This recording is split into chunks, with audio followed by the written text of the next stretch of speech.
today's video, mga Bebe Loves ko, I want to share with you my all-time favorite lotion.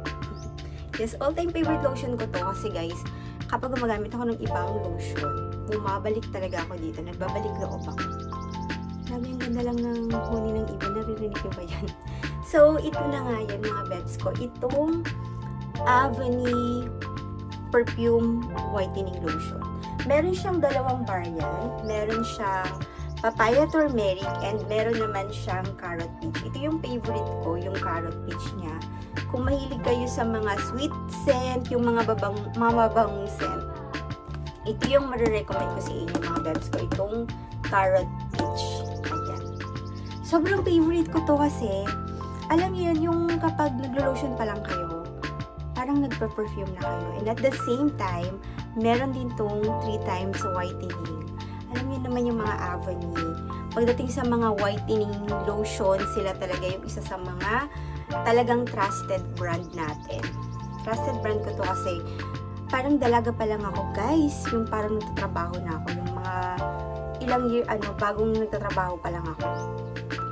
Kakaangat-angat kasi girl, hindi nagkapabili sa nanay. Kaya yan, nabibili ko na yung gusto ko. And yung Avani, yung palagi kong ginagamit. Kasi ano to mabibili mo to sa Watson before and mabibili mo to sa mga supermarket, sa Pure Gold. Kaya yan, within reach talaga tong Avani. And ngayon, marami na silang nilalabas ng mga iba't ibang lotion. And ito yung so far favorite ko, yung perfume whitening lotion nila.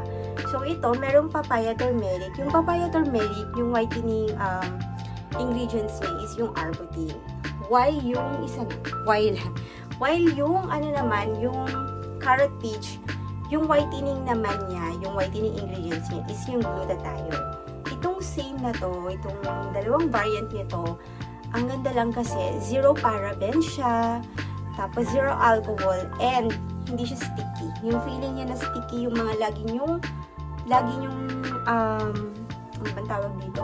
Yung lagi nating nirereklamo sa mga lotion, yung sticky effect. Ito, hindi siya ganun. Maano din ako sa mga lotion, mga sticky. Ayoko din ng mga sticky kasi mainit yung effect. Ito, so far, hindi siya ganun. And, promise, ilalaban ko to sa mga perfume lotion. Hindi ka nito ipapahiya. Hindi ako nito ipapahiya, mga bebs ko, dahil long-lasting yung effect nito. Alam mo yung pag naligo ako ng hapon or ng gabi, kinabukasan, girl, amoy pa rin siya. Basta, maano yung effect nito?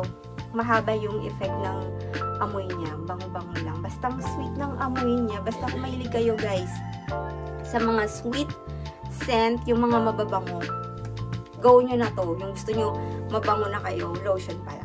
So, i-ano nyo na to, guys. I-try nyo na to. Hindi ako mapapahiya sa inyo.